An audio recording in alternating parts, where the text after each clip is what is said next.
Dear Papa Dudut, una po sa lahat ay binabati ko po kayo ng isang magandang araw.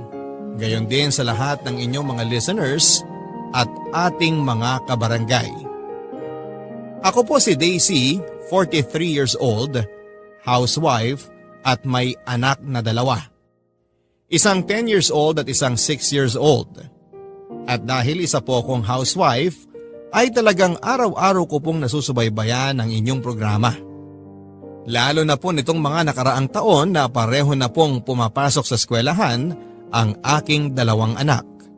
At naiiwan ako mag-isa sa bahay. Ang asawa ko naman pong si Jo Marie ay may-ari ng isang talyer. At kahit papaano naman po ay masasabi ko na sapat ang kinikita ng kanyang maliit na negosyo para tustusan ang pangangailangan naming pamilya. Pero sa totoo lang po Papa Dudut ay nami-miss ko rin ang magtrabaho. Bago po kasi ako naging full-time housewife ay isa akong medical technologist at ako pa nga po ang naging breadwinner sa aking nakababatang kapatid sa loob ng mahabang panahon.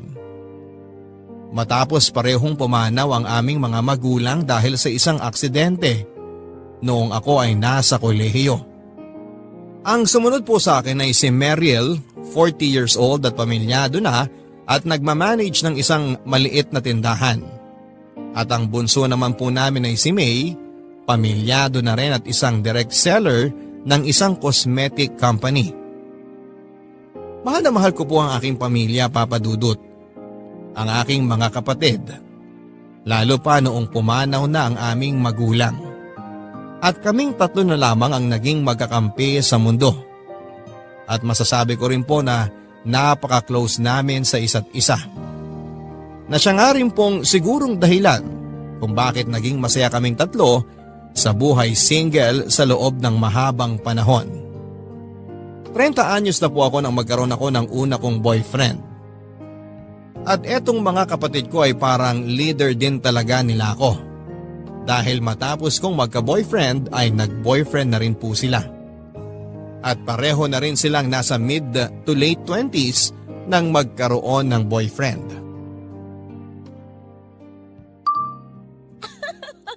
Hay nako May, nakakainis na yung mga hagikik mo dyan ha. Baka mamaya hindi namin alam sinagot mo na yung si Leonard ha. Hoy, hindi pa no. 2 months ko palang kilala tong tao. At saka sa totoo lang, kahit naman gustong gusto ko nang sagutin hindi ko magawa dahil inaalala ko si ate. Oh, bakit naman ako nasali sa usapan? Hay nako, kasi nga mapamahiin ka diba? Na kapag naunang magkaroon ng boyfriend o asawa yung mga nakababatang kapatid kesa sa panganay, ibig sabihin tatandang dalaga yung panganay. Sa pag-aasawa lang naman ata yon. Bakit? Huwag mo sabihin sa amin na balak mo nang asawahin yung Leonard na yan, ha? Ate, ang cute niya kasi. Baka hindi na ako makakuha ng ganun kagwapo. Gusto ko maging artista, hindi yung mga magiging anak namin. Sus!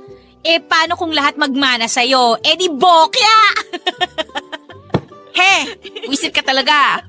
Oy, pero ate, may punto tong si May Maski ako, nahihirapan na tuloy akong pumili ng lalaking lalandigin ko dahil baka maunahan din kita.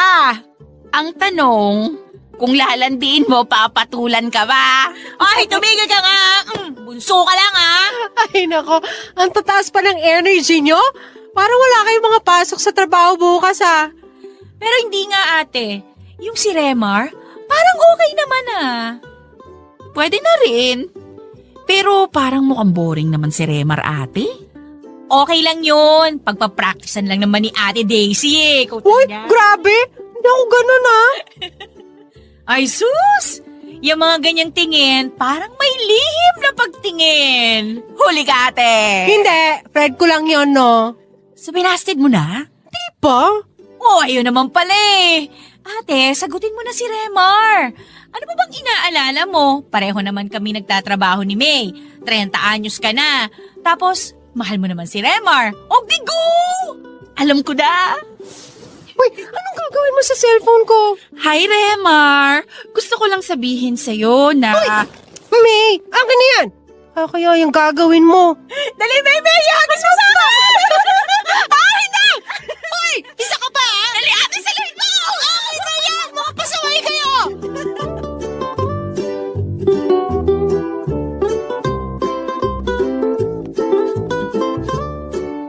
Sinagot ko po si Remar dahil na rin sa pag-uudyok ng aking mga kapatid, Papa Dudut.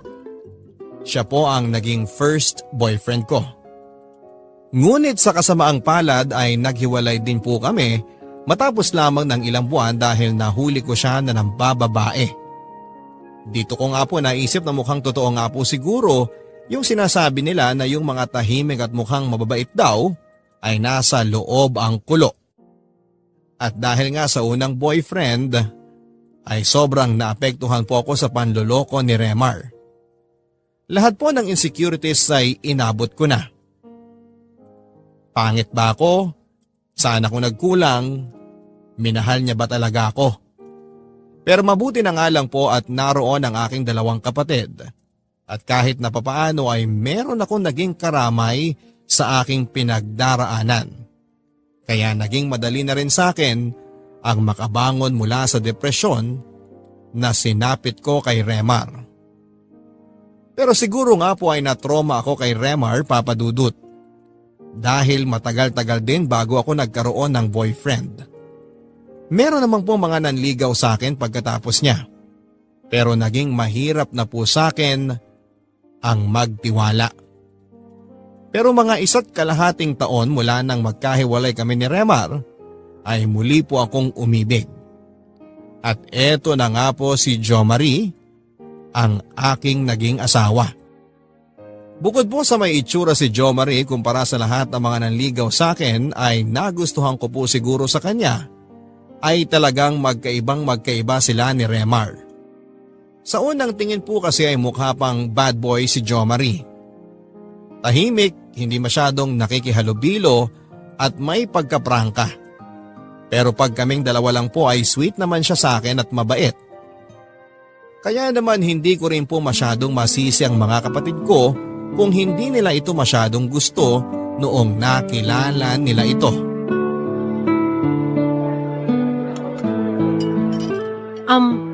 Meryl, May, kaya namin kayo inanyayahan na mag-dinner ngayon kasi may gusto kaming i-anunsyo ni Jo Marie. Ano yon, ate? Kami na. Wow! Congratulations! Congratulations sa inyo, Kuya Jo Maria! Salamat. Kailan pa ate? Nung makalawa lang. Nasabi niyo na rin ba sa pamilya ni Kuya Jo Marie? Oo, nabanggit naman ata niya. Hindi ko pa sinasabi. Bakit naman hindi? Nasa probinsya naman sila eh. Hindi naman kami close sa mga magulang at mga kapatid ko. May kanya-kanya na kaming buhay at hindi ko rin nakikita kung ano pang silbi ng pagsasabi sa kanila. Buhay ko naman to at desisyon ko naman to. Ganon? Parang ang lungkot naman yata nun. Bakit malungkot? Ano kasi, ang ibig kong sabihin, kami kasi ni na ate, close kami. At saka 'di ba, mawala ng lahat pero yung pamilya nandyan, tsaka hindi kayo iiwan. Ang ibig sabihin ni Meryl, ano kasi 'di ba, ulila na kaming 3. Kaya close kami. Kumbaga, kaming 3 na lang yung pamilya talaga. Oo, alam ko naman yun. Hindi mo naman kailangan ipaliwanag.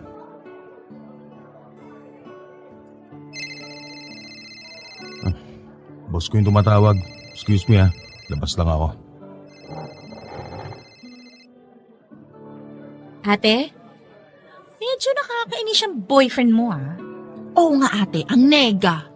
Kasi naman kayo, bakit nyo pa kailangan itanong yun? Napaka-awkward. Aba malay ko naman na ganun sila nung pamilya niya. Wala naman akong ibig sabihin dun sa tanong ko Oo nga ate. At saka, parang okay lang naman dun sa boyfriend mo. Ikaw lang defensive. Ako? Defensive? Hindi kaya. Ang akin lang naman, unang beses nyo nakasama yung tao ng matagal-tagal at hindi lang hi hello. Ayoko lang na matrauma yung tao. Ewan ko. Pero yun na nga yun ate. Unang beses na nakasama at nakausap namin yung Jo Marie na yan, ang bigat pa. Anong gusto nyo mangyari? Wala. Sinasabi ko lang. Ay nako, nililigawan pa lang ako ni Jo Marie, ramdam ko na hindi na kayo masyadong boto sa kanya. Hindi naman sa ganun ate. Meron lang talagang mga tao na, alam mo yun, hindi mo ka-vibes. Pero syempre, dahil siya na ang pinili mo at boyfriend mo na siya, edi syempre, kami ni Ate Mary lang mag-a-adjust. Ayan na siya, pabalik na. Daisy, mukhang kailangan nating umalis na rin kagad pagkatapos. May emergency si boss eh. Kailangan kong bumalik sa opisina. Ganun ba? O sige, kunin na rin natin agad yung bill.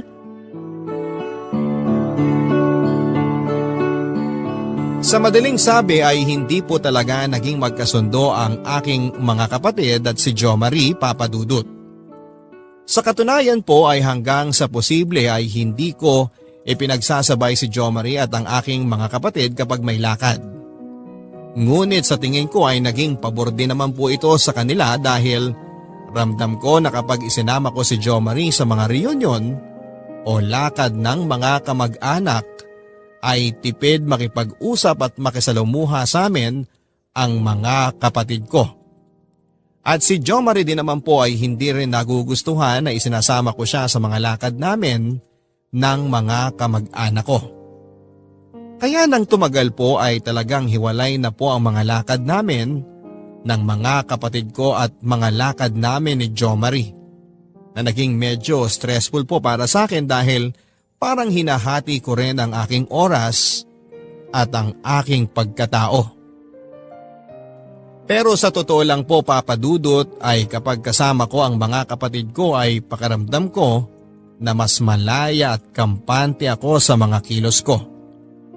Hindi ko po alam kung dahil lang sa habit at dahil sila na kasi ang aking comfort zone kaya mas totoo ako kapag sila ang kasama ko. Kapag si Jo Marie po kasi ang kasama at kadate ko ay ako naman ang parating nagpaparaya. Bukod pa dyan ay medyo pamarya Clara po kasi ako kapag si Jo Marie ang kasama ko. Samantalang kapag mga kapatid ko ang kasama ko ay pwede akong tumawa ng malakas at kumilos ng magaspang. Hindi naman po sa pinagbabawalan ako ni Jo Marie at kinokontrol ang pagkilos ko Papadudut. Pero sa tuwing nagpapakita po kasi ako ng kilos na magaslaw, ay tinitingnan niya ako na parang kahiya-hiya yung kinikilos ko. Kaya naman sinanay ko na lamang ang sarili ko na maging pinong kumilos kapag si Jo Marie ang kasama ko.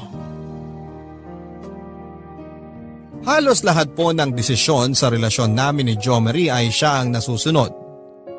Mula sa restaurant na kakainan namin, sa sining panunuorin, sa oras at araw ng date namin ay halos siya lahat ang nasusunod. At sa mga pagkakataon na ako ang nasusunod ay pakiramdam kong humahanap talaga siya ng butas o dahilan para isumbat niya sa akin na nasayang ang oras at pera namin dahil sa maling desisyon ko. At pati na rin po sa paggamit ng proteksyon ay si Jo Marie pa rin ang nasusunod. Para maiwasan na mabuntis ako ng hindi planado ay noong unay sinasabihan ko si Jo Marie na gumamit kami ng proteksyon. Pero ayaw niya. At ang isinusumbat pa niya sa akin ay wala daw ba akong tiwala sa kanya na malinis siya at walang sakit kaya gusto ko ng proteksyon. At kahit nasabihin ko pa sa kanya na hindi naman yun ang issue ko. Kung hindi ay yung aksidenteng pagkakabuntis ay hindi niya ito pinakikinggan. Nagtatampo pa siya sa akin. Kaya pumapayag na rin po ako na hindi kami magproteksyon.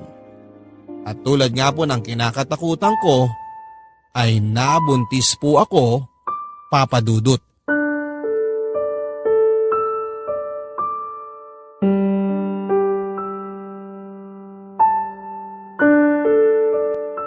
Han, may sasabihin sana ako.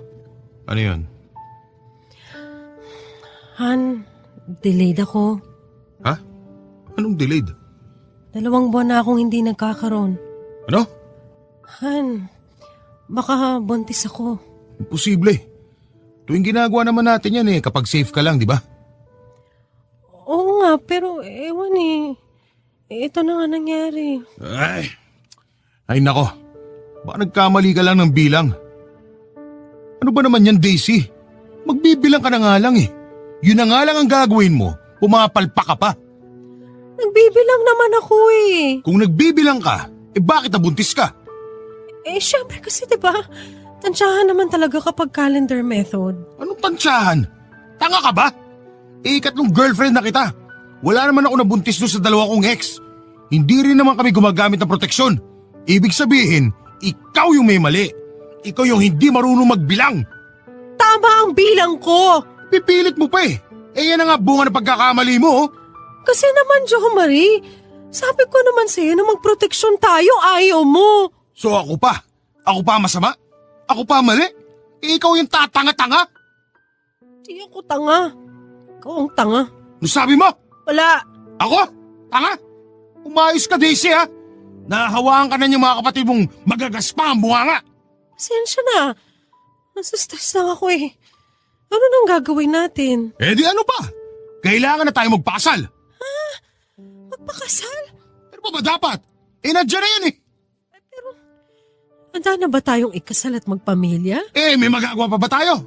Ano gusto mo? Ipa-abort natin yan. Pumatay tayo ng tao. Hindi. Yun naman pala eh. Buwisit na buhay to oh.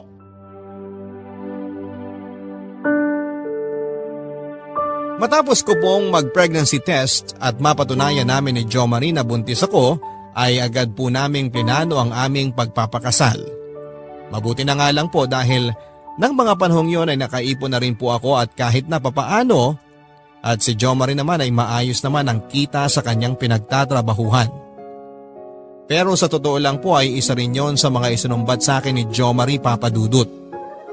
Yung pinag-ipunan niya kasi ng matagal para sana magtayo ng sarili naming talyer at negosyo ay napunta na tuloy sa aming pagpapakasal at paghahanda sa pamilya. At dahil din sa aksidenteng pagkakabuntis ko ay hindi inaasahang gastos ay kinailangan tuloy ni Jo Marie na ipagpaliban muna ang kanyang pag-resign at pagtatayo ng sarili niyang negosyo. Pagdating naman po sa mga kapatid ko ay talagang dinamdam po nila ang aking pagkakabuntis at ang biglang pagpapakasal namin ni Jo Marie. Sa loob kasi ng mahigit isang dekada ay kaming tatlo lang ang palaging magkakasama at naging pamilya. Tapos sa isang iglap at halos isang taon pa lang mula nang naging kami ni Jo Marie ay nabuntis kaagad ako at kailangan ng bumukod sa bahay naming magkakapatid. At sa totoo lang Papadudot ay napakabigat din ang loob ko na iwan ang mga kapatid ko at magpakasal. Pero wala na nga akong nagawa. Isa namang kiss ulit dyan sa ating couple. Okay, matapos nating mapakinggan ang speech ng ating best man, pakinggan naman natin ang speech ng ating maid of honor. Si Mariel, ang sumunod na kapatid ng ating bride na si Daisy.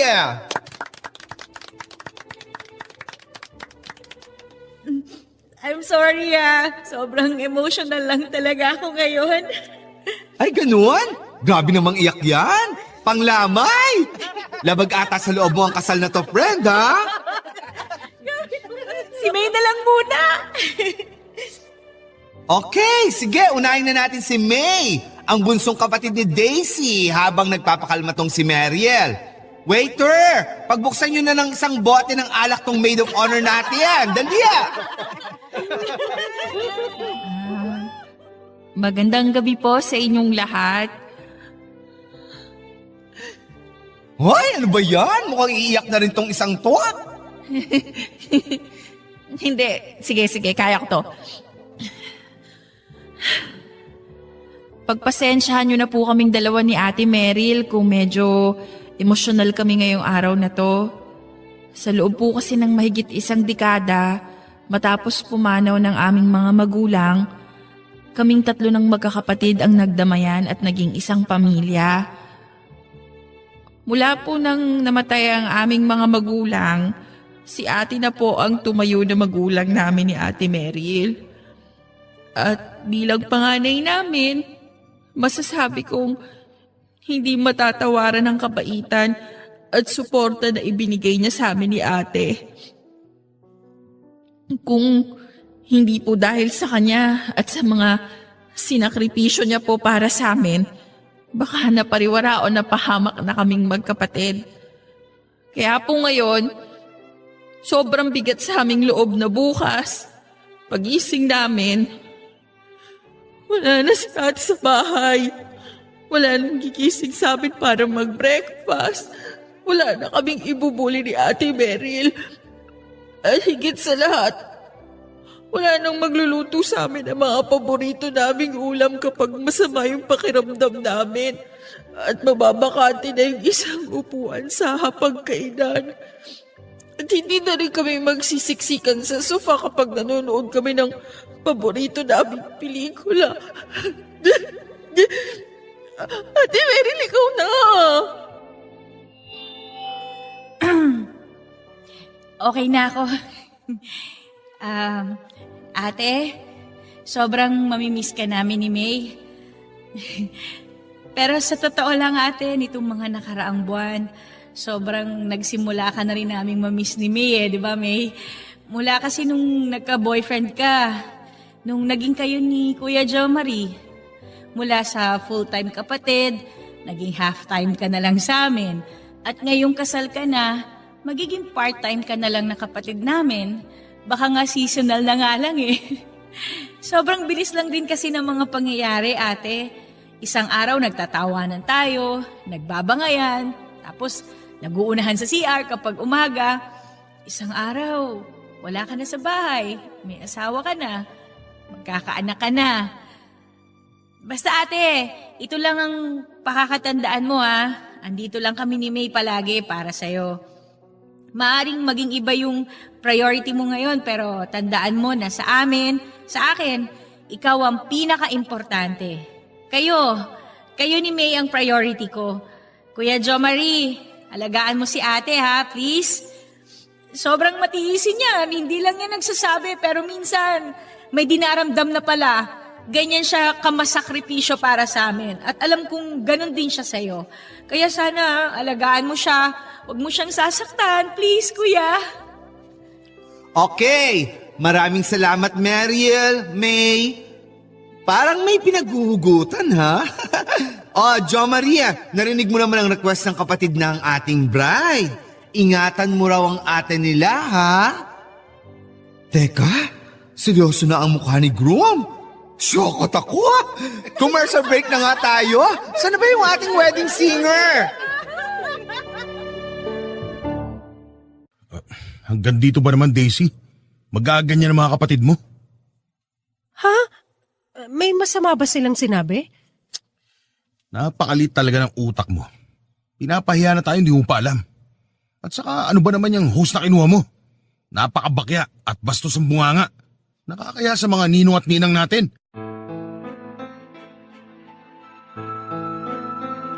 Ang honeymoon po dapat namin ni Jo Marie ay nauwi tuloy sa pag-aaway at panunumbat niya sa akin dahil sa sinabi ng mga kapatid ko noong aming wedding reception. Mga bagay na hindi nagustuhan ni Jo Marie. Hindi pa raw nakatulong na ang kinuha kong wedding host ay napakabakya rin ng pag-uugali. Na malamang ay dahil sa inirekomenda daw ito ni Meryl na isa ring bargasang ugali. Kahit na po noong una ay wala naman akong nakikita na mali sa mga sinabi ng mga kapatid ko. At natawa rin naman sa host, ay nadala na rin tuloy ako ng opinyon ni Jo Marie at naisip ko rin tuloy na napahiya kami sa aming kasal nang dahil sa mga kapatid ko. Matapos po naming ikasal ni Jo Marie ay tuluyan na nga po akong bumukod sa mga kapatid ko, Papa Dudut. Lumipat kami sa isang maliit na apartment na malapit sa dating kwartong inuupahan ni Jo Marie. At dahil nasa south po ang apartment namin at nasa norte naman ang dating bahay namin ng mga kapatid ko ay naging madalang na rin tuloy ang pagbisita ko sa kanila. Sa katunayan po ay mas malimit na nga po sila ang nagkukusang pumunta sa apartment namin kesa ako sa kanila. At tulad ng dati, sa tuwing binibisita ako ng mga kapatid ko ay ilang sila ni na Jo Marie sa isa't isa. At kadalasang umaalis ng bahay o kung hindi man ay nagkukulong sa kwarto si Jo Marie sa tuwing binibisita ako ng mga kapatid ko. Matapos ko pong manganak ay mas dumalang pa po ang pagbisita ko sa mga kapatid ko. At sa puntong yon ay medyo dumalang na rin po ang pagbisibisita nila sa akin dahil kay Jo Marie. Isa pa ay kung minsan ay nauuwi pa sa pagtatalo naming mga magkakapatid dahil napapansin ata nila na karamihan sa mga desisyon na ginagawa sa bahay, maski na sa sarili ko at sa anak namin, ay kailangang si Jo Marie ang masusunod. Ang sabi nila ay masyado na raw akong kinokontrol ni Jo Marie. Nagbago na raw ang ugali ko at mukha daw akong miserable.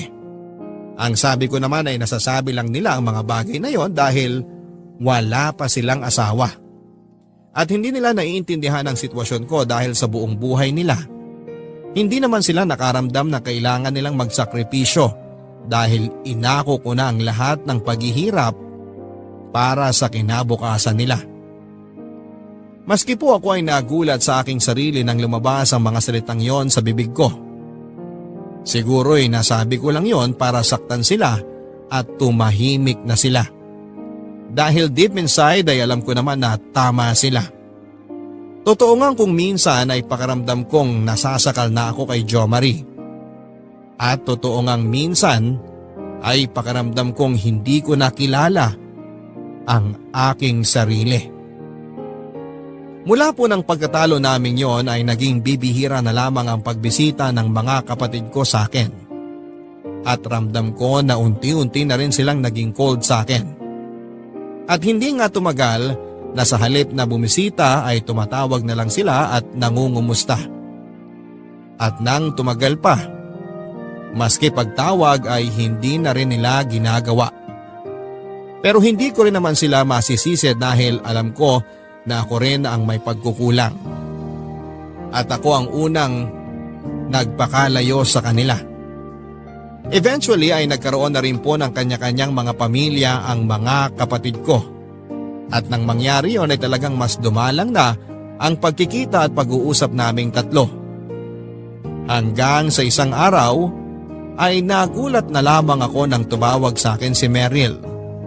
Ibinalita na naloko silang mag-asawa ng isang kaibigan at hiyang-hiya na nanghihiram ng pera.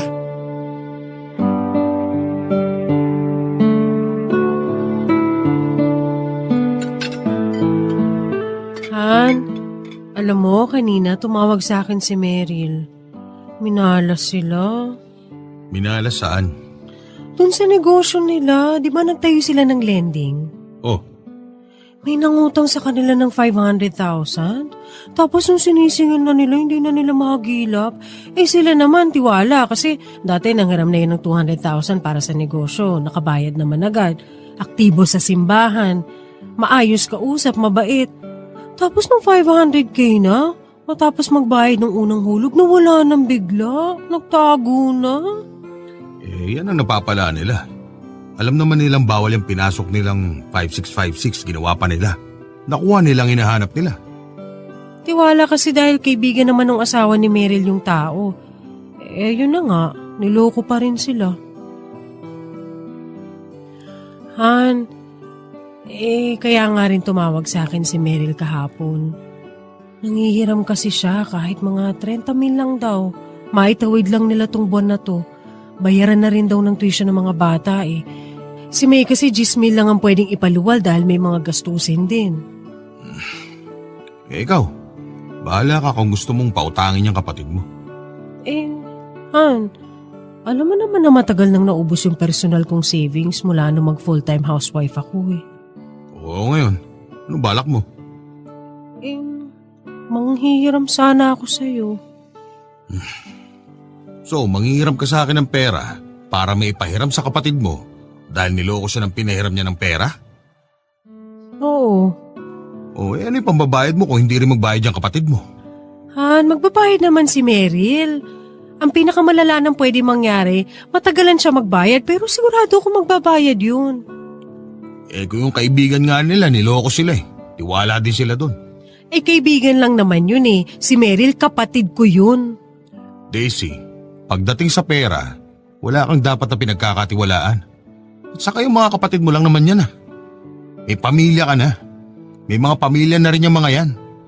At prioridad na rin nila ang mga pamilya nila. Dapat ikaw din. Han, prioridad ko naman kayo eh. Pero kawawang-kawawa talaga si Meryl nung tumawag dito. Mataas ang pride noon. Alam kong hindi uutang yon kahit na kanino. Kaya sigurado kung down na down sila at desperado ngayon, kaya siya naglakas loob na tumawag sa akin. Han, please. Hindi. Ha? Sapat lang ang kinikita ko para sa atin. At hindi ko gagalawin ang ipon ko para ipahirap dyan sa kapatid mong walang kasiguraduhan kung kailan makakabayad. Please, nagmamakaawa ako. Paano pag tayo naman ang nagka-emergency? Paano kung tayo naman ang nangailangan? Tayo mangungutang? Hindi. Kasalanan nila yan, pues ayusin nila. Hindi natin sila kargo kung tatanga-tanga sila.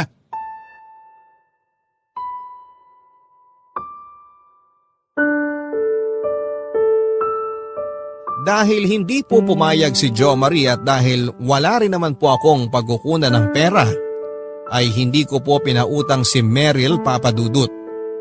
Ang malaking pagkakamali ko rin po ay matapos kasi ng pag-uusap namin ni Meryl ay pinangakuan ko siya na pahihiramin ko siya.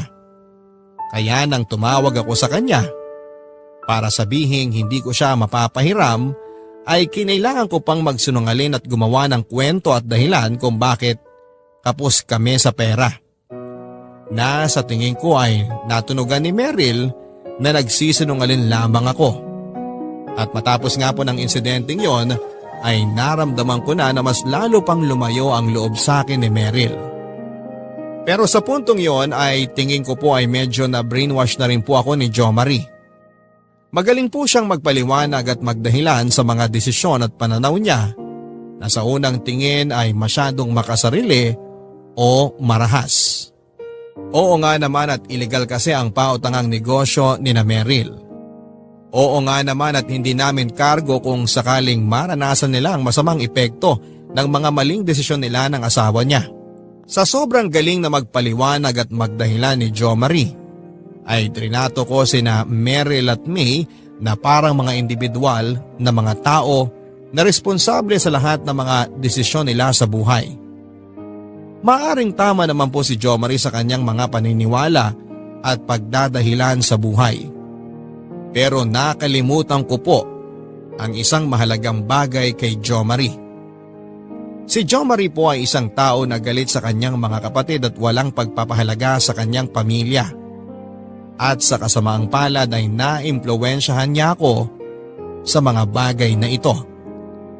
Nakalimutan ko na mababait na tao at mahal ko ang mga kapatid ko.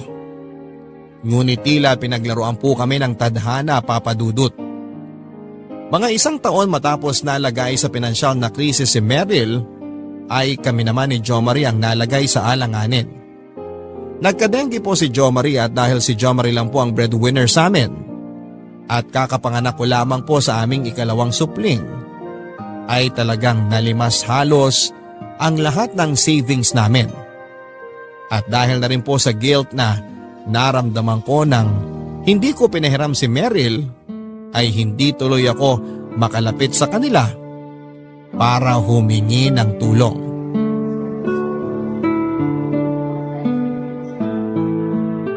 Naubos na yung savings ko.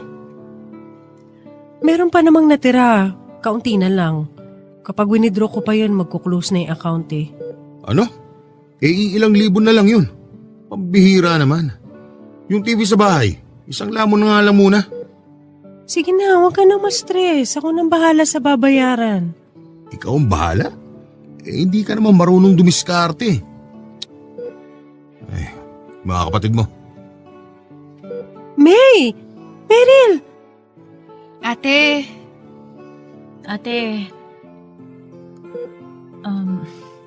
kamusta ka na, kuya? Okay lang. Maraming salamat at bumisita kayo dito sa amin. Ate, ito nga pala, mga prutas para kay kuya. Salamat. Naku, pasensya na ha. Wala kaming upuan dito. Ward lang kasi. Okay lang, ate. Huwag mo kaming alalahanin. Meron naman mga upuan dyan sa labas para sa mga bisita. Daisy, dali mo na sila doon para makaupo na sila at makapagkwentuhan kayo ng maayos. Medyo inaantok na rin ako. Ha? Oo, sige. Tara, doon tayo sa labas.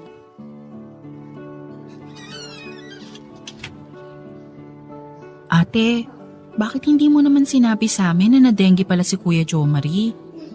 Hindi ko na naisip kasi syempre, may mga pamilya na kayo, busy na kayo. Ate, ano ka ba? Parang hindi tayo magkakapatid ah. Siyempre, pag may problema, damayan pa rin tayo. Salamat. Salamat sa pagpunta. Ate, hindi ko alam kung sobrang tagal lang ba natin na hindi nagkita. Pero parang ang payat mo na at nangangalumata ka. Okay ka pa ba? Yung mga pamangkin namin, kumusta? Oo. Stress nga ako nitong nakaraang mga linggo dahil na nga sa pagkakasakit ni Jo Marie. Okay naman yung mga bata. Nasa lola muna nila sila para mabantayan. Sa Laguna? Wala na naman kasi magbabantay sa kanila dito eh. Halos dito na ako nakatira sa ospital nitong mga nakaraang 2 linggo. Hindi naman sila pwede dito sa ospital. Bakit hindi na lang kayo kumuha ng yaya na pansamantala? Naku, gastos pa yun eh. Ang laki na nga ng babayaran namin dito. O ito ate, konting tulong ko to sa inyo. Eto rin ate, sana makatulong. Thank you. Maraming salamat dito. Kung kulang pa ate, sabihin mo lang ha. Sobrang nahihiya ako sa inyo. Ate, sino pa bang magtutulungan kundi tayong 3 lang din?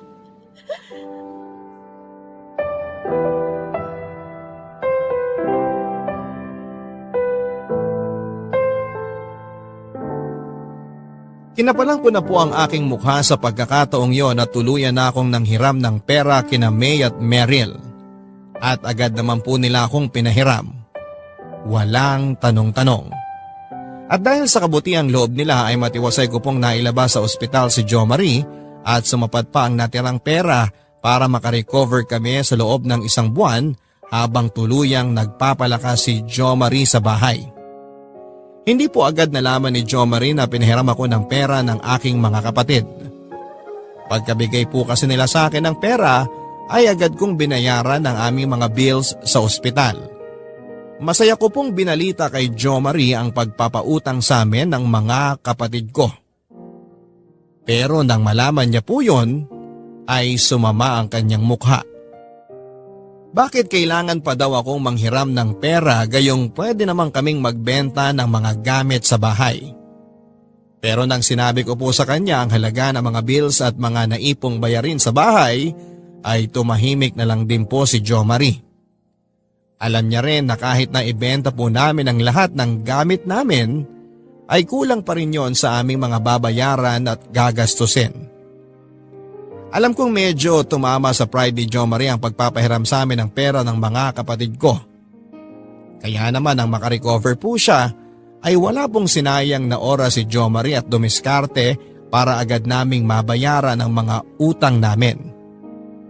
Sa totoo lang po Papa Dudut, kahit naman po kasi ganon ang ugali ni Jo Marie, ay ang talent niya po talaga sa pagdiskarte sa buhay. Maliban po sa pagkakadengue ni Jo Marie ay never ko pong naramdaman na naghirap kami. Kahit pa full-time akong housewife. Oo nga't may mga buwan na mahina ang kita niya sa talyer at nagkakaubos-ubos din ang savings namin. Pero never ko po at ng mga anak namin na na-experience ang hindi makakain ng 3 beses sa isang araw. Matapos din po ng pangyayaring yon ay pansamantalang naging close kaming muli ng aking mga kapatid, Papa Dudut. Kung dati halos nagkukumustahan lang kami kapag may okasyon, pagkatapos ng insidenteng yon ay naging mayat maya muli ang kumustahan naming magkakapatid. Matapos ng ilang taon ay naramdaman kong muli na close kami ng mga kapatid ko. At doon ko na-realize na sobrang na-miss ko na rin pala sila. Dahil naging madalas na rin po ang komunikasyon naming magkakapatid, ay na-update na rin po ako sa mga naging buhay nila. Nalaman ko na bagamat hindi maiiwasan ang kadalasang problema sa pera, ay kahit papaano ay nababawi ito ng magaganda at masasayang relasyon nila sa kanilang mga asawa. At nalaman ko rin po na yung inabot sa akin ni May na ipinautang ay nanggaling pa pala sa biyanan niya. Sa puntong yon ay magkahalong hiya, inggit at kalungkutan ang naramdaman ko. Hiya dahil nang sila ang nangangailangan ay hindi ko sila natulungan. Inggit dahil hindi ko kaklose sa mga biyanan at ang pamilya ni Jo Marie. At kalungkutan dahil na-realize ko na matagal na pala akong hindi masaya kay Jo Marie. Pero sa kabila ng mga katotohanan yan, ay wala rin naman akong magagawa. Alam ko na never kaming magiging singsaya ni Jo Marie tulad ng mga kapatid ko at sa mga asawa nila. Dahil mababa ang pagtingin sa akin ni Jo Marie. Sa totoo lang po papadudot matapos ng nangyari kay Meryl ay naisip ko nang magtrabaho muli para magkaroon na ako ng sarili kong pera. Pero pinagbawalan ako ni Jo Marie. Ang sabi niya bakit pa raw ako magtatrabaho, gayong kaya naman niya kaming buhayin.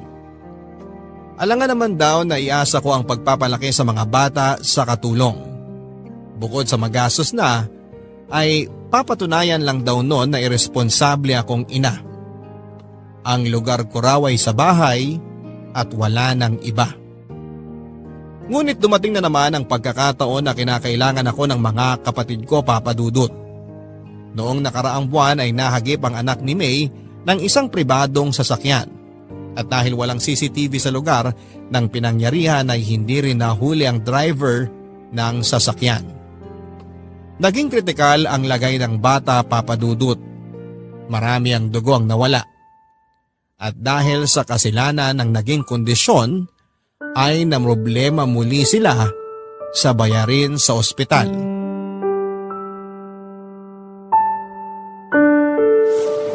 Han, binisita namin kanina ng mga anak mo si Tetet.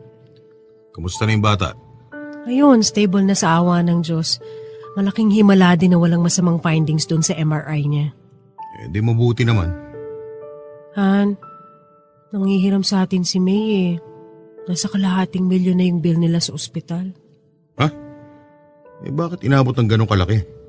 Siyempre, ang daming tests na ginawa doon sa bata. Yung MRI lang, magkano nang bayad doon kada pasok. Inoperahan pa yung umusling buto niya. Kasi naman, bakit dun pa sa private hospital dinala? Pwede naman sa public. Han, yun ang pinakamalapit na ospital kung saan nangyari yung aksidente. Pwede namang ilipat pagkatapos Ang sabihin mo, yan kasi si May, misa may pagkasosyal din Han, masela ng kondisyon ng bata. Ang hirap na ipalipat-lipat. Isa pa, syempre gugustuhin lang din nila na mabigyan ng maayos na pangangalinga yung anak nila. Natural lang sa magulang yun. Sus! Ako nga nung na-dengue ko, sa public lang din naman ako nagpatingin. Boy pa naman ako. Kung sa anak natin nangyari yun, dadalhin mo rin sa public? Syempre. Ano tayo, mayaman? Gusto mong mangyari sa atin yung pinagdaraanan ni May? Na nangungutang para lang matustusan ng luho? Han, hindi luho yun Yung kapakanan lang ng bata ang iniisip nila. Hindi naman porket dinala mo sa private, makakasiguro ka nang masusulit mo yung babayaran mo. At isa pa, nag-donate ka na ng dugo doon sa bata, hindi ba? Nakatulong ka na. Han naman! Dugo lang naman yun Siyempre iba yung pera. Anong dugo lang naman? Kung hindi ka nag-donate ng dugo, di sana binayaran pa nila yon. Han, ano ka ba? Pamangkin ko naman yun. Natural lang na magbigay ako ng dugo. Hindi na dapat kinikistyon ako nakwenta yun. Bahala ka. Basta alam mo kung anong punto ko. So hindi na naman tayo magpapahiram sa kanila? Siya. Mag-withdraw ka ng 5,000 sa bangko. Huwag mo nang pabayaran sa kanila. 5,000? Han, 500,000 ang utang nila sa ospital. Daisy, wala akong extra na may papautang sa kanila. Paano kung tayo naman ang mangailangan? Tama na yung 5,000 ko. Huwag ka nang maningil. Lumapit na lang sila sa mayor o kung saang charity. Sa charity? Grabe ka naman. Umiiyak ka? Ewan ko sa'yo.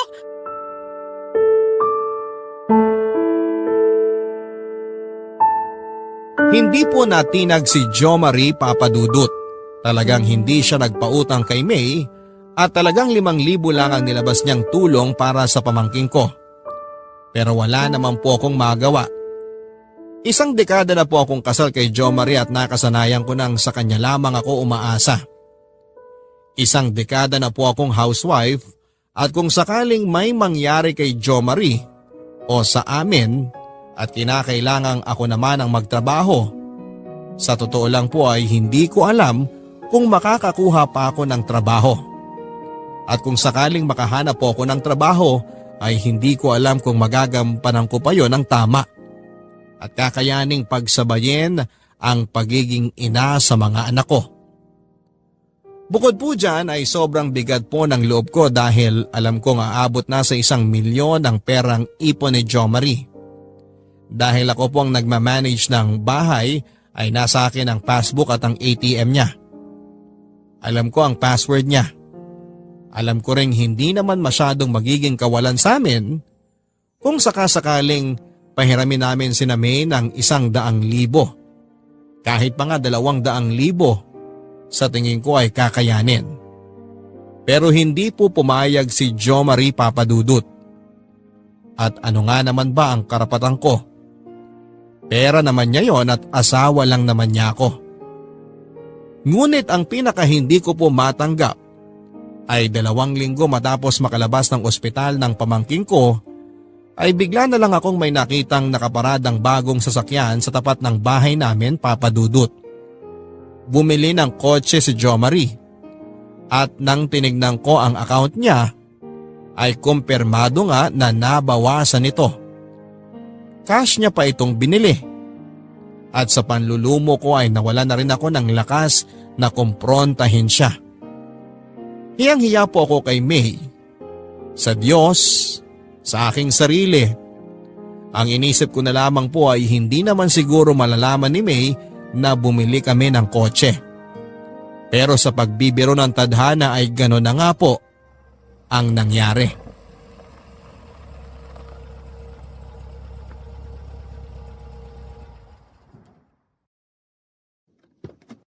Tita May! Uy, Nico! Ang sweet naman ng pamangkin ko. Hi, Tita May! Hi, Adrian! May! Padalaw ka. Ihahatid ko lang sana itong mga cupcake. Lahat kasi nang tumulong sa amin. Pinag-bake ko nito. Parang thank you na namin. Ganun ba? Salamat. Wow, tita! Mukhang masarap to! Ang ganda ng kotse nyo ah. Bago?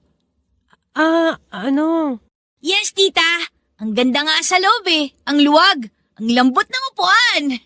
Mukhang bagong-bago pa. Wala yan. Hulugan pa yan. Hindi pa namin tapos bayaran. Hindi. Fully paid na yung sasakyan. Ha? Ganun ba? Alam mo namang hindi ako naniniwala sa hulugan eh. Ang sa akin, kapag wala ka pang pera at wala namang kasiguraduhan, bakit ka pa bibili?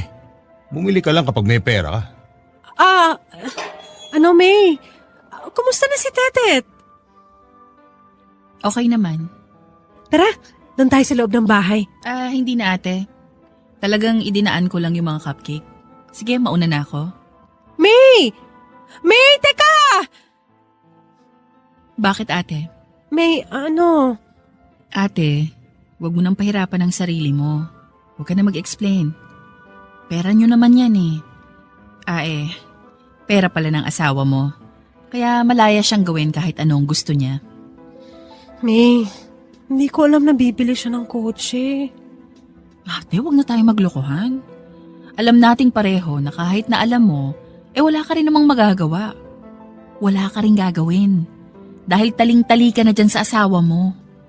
May, please. Sorry.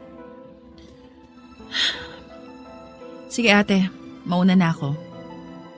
May!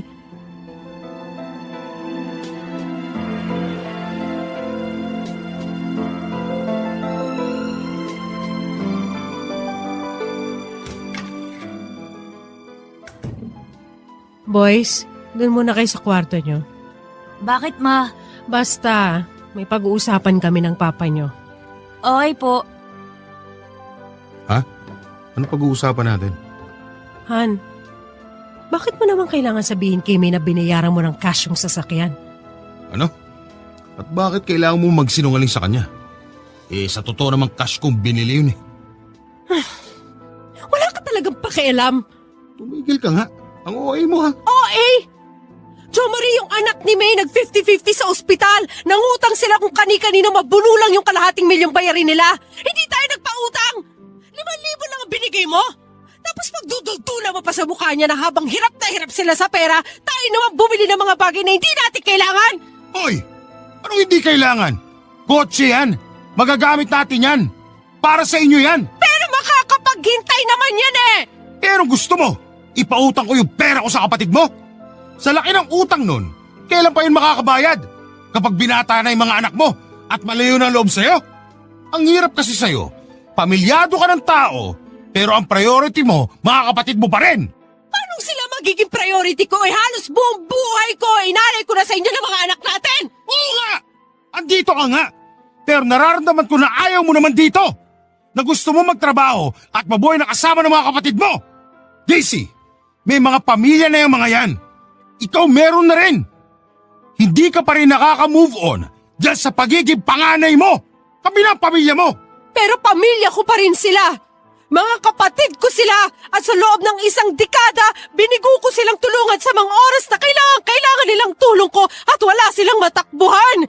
Samantalang tayo, ikaw, nung tayo nangangailangan, hindi ko na kailangan lumapit sa kanila. Sila na mismo ang nagkusat lumapit sa atin para tumulong. Bla bla bla bla. Ang drama mo. Sige na, maghanda ka na ng hapunan natin. Ayoko! Ano? Ayoko! Ano ayaw mo? Gusto ko muna magpahinga. Gusto ko muna lumayo. Ha? Hoy, Daisy, huwag mo sabihin na maikipaghiwalay ka sa akin para dyan sa mga katrabaho mo sa kapatid mo. Hindi to para sa mga kapatid ko. Gagawin ko to para sa sarili ko. Hoy! Daisy! Bumalik ka dito! Huwag kang bastos!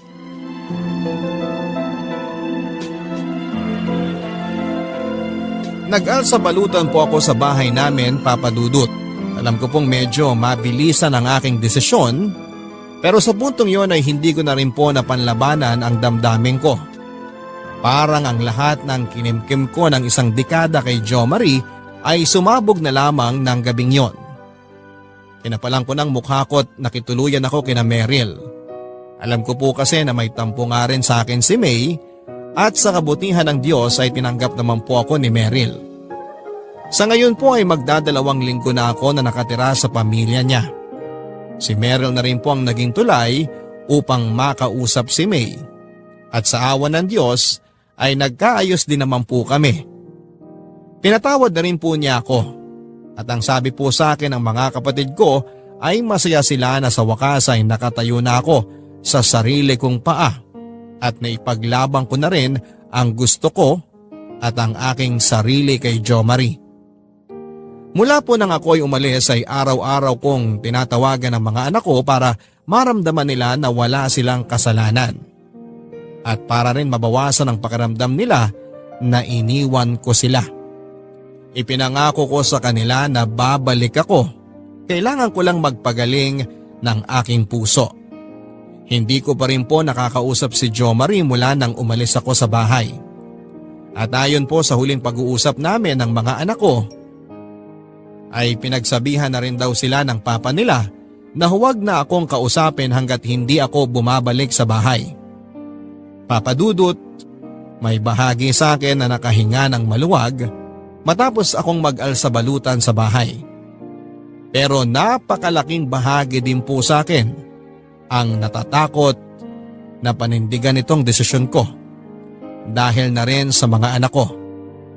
Natanggap ko na po sa aking sarili na mahihirapan po ako na makipagkasundong muli kay Jo Marie hanggat hindi siya nagbabago.